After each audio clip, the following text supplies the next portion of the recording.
Welcome! We're going to run an exploration and trap survival scenario using the Gateway RPG Advanced Rules. Our player for today will be playing the character Elara, a freelance recovery specialist contracted by a private research firm to board the USC Icarus, a massive vessel that vanished in the Vesper Nebula decades ago and has only recently drifted back into sensor range. Your mission is to navigate the derelict's crumbling interior to retrieve a high-priority encrypted data core from the bridge before the ship's decaying orbit sends it plummeting into a nearby sun. You've just docked your shuttle and forced the manual override on the airlock, stepping into a dark labyrinth of groaning metal, flickering emergency lights, and a breached cooling system that has filled the corridors with a toxic yellow haze. To start, tell me about your character using the advanced character creation system. I'm playing Elara. As a veteran scavenger, I'm used to these ghost ships. Using the advanced rules, I've assigned my 2 proficiency points for saving throws to Constitution, to handle the ship's failing life support, and Dexterity, to stay light on my feet, and my 1 deficiency point to Wisdom. For my attack skill, I'm proficient in ranged weapons. For my other skills, I've taken proficiency in Survival, Perception, Athletics, Computer Use, and Piloting, while I'm deficient in History, Nature, and Persuasion. Since I'm proficient in Constitution saves, my starting hit points are 1d10 plus 10. I rolled an 8, so I have 18 HP. My armor class, AC, is 14, due to my proficiency in Dexterity. Excellent. As the heavy airlock doors hiss open, a cloud of that yellowish coolant gas rolls out to meet you. This is a dangerous atmosphere.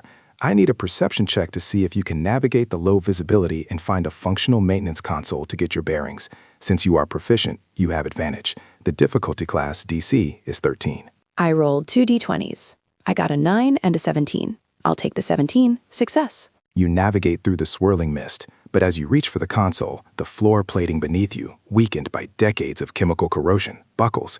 This is a trap. You need to make a dexterity saving throw to jump to a stable support beam.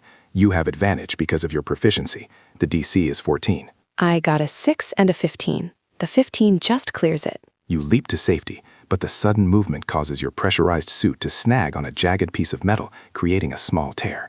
A burst of the toxic gas hits your skin. Make a Constitution saving throw with advantage to avoid being poisoned. The DC is 12. Oh no, a 5 and an 8. I failed the save. The toxins enter your system immediately. Because we are using advanced damage values, you take 1d6 damage. You take 4 damage and you now have the poison condition. This gives you disadvantage on all ability checks and attack rolls. What do you do? I'm feeling dizzy and my lungs are burning, but I have to clear this air. I'll try to hack into the maintenance terminal to trigger the emergency exhaust fans. Since I'm proficient in computer use, I'd usually have advantage, but the poison condition gives me disadvantage. Correct. Per the Gateway rules, since you have both advantage and disadvantage, they cancel each other out and you will roll a single neutral d20.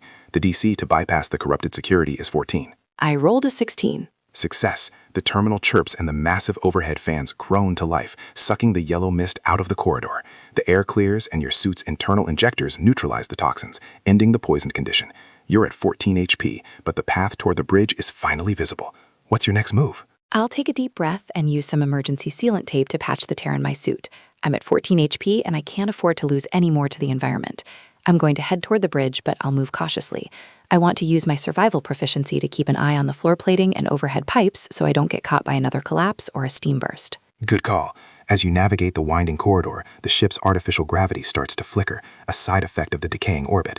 Suddenly, the gravity surges to double its normal strength, and a heavy storage locker on the wall tears loose, sliding rapidly towards you. This is a crushing hazard.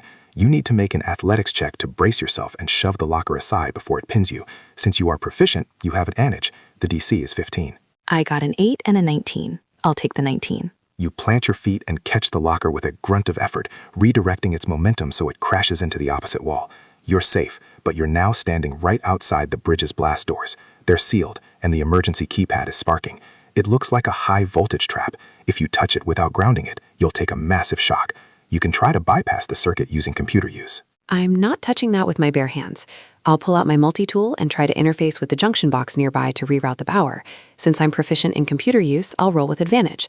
The DC is 14. You got a 2 and a 13. Close, but that's a fail.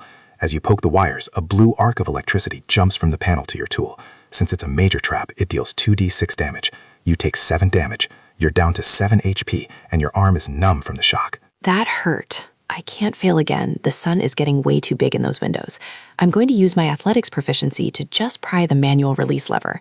It's a physical strain, but it's safer than the electrics. I'm proficient, so I have advantage. The lever is rusted shut from the vacuum exposure. The DC is 16. I got a 16 and a 20. I'll take the natural 20. With a roar of effort, you wrench the lever down. The blast doors groan and slide open just a few inches, enough for you to squeeze through. You're on the bridge. The data core is glowing faintly in the center console, but the floor between you and the core has completely buckled, leaving only a few narrow electrified cables to cross the gap. The ship is shaking violently now. What do you do? I didn't come this far to go down with the ship. I'm going to attempt a dexterity check to balance across those cables and grab the core. I'm proficient in dexterity, so I have advantage. This is the final stretch. The DC is 15. If you fall, you'll drop into the exposed reactor core below. Roll 'em. I got a 15 and a 17. You slide across the cables like a pro, grab the encrypted data core, and tuck it into your Mac pouch just as the bridge windows begin to crack from the heat of the sun. You've got the prize. Now, would you like me to describe your narrow escape to the docking bay, or should we roll for a piloting check to see if you can get your shuttle clear of the Icarus before it explodes? I'm not sticking around for the fireworks. I sprint back through the closing blast doors, vault over the debris in the hallway using my athletics proficiency, and dive into my shuttle's cockpit just as the docking clamps begin to melt. I'm slamming the ignition and pulling a hard evasive maneuver to clear the Icarus's debris field before the explosion catches me. Since I'm proficient in piloting, I get advantage on this dexterity-based check. The DC is 15. You got a 7 and an 18. You take the 18, a spectacular success. Your shuttle's thrusters scream as you break away from the derelict ship. In your rearview monitor, you see the USC Icarus finally succumb to the sun's gravity, blooming into a massive fireball before being swallowed by the corona. You're safe in deep space, the encrypted data core secured in your lap. Mission complete. That was intense. The advanced rules really added that extra layer of tension, especially with the saving throws and the way conditions like poison changed the odds. It felt like a movie. That's what is great about the system. Whether it's dodging high-voltage traps on a ghost ship or exploring ancient ruins, the rules stay fast and flexible. Thanks for watching today. If you want to jump into your own adventure in any setting, from sci-fi to fantasy, you can download the Gateway RPG Core Rulebook for free. Just scan the QR code or go to our website, www.gatewayrpg.wordpress.com, to grab your copy and start playing today.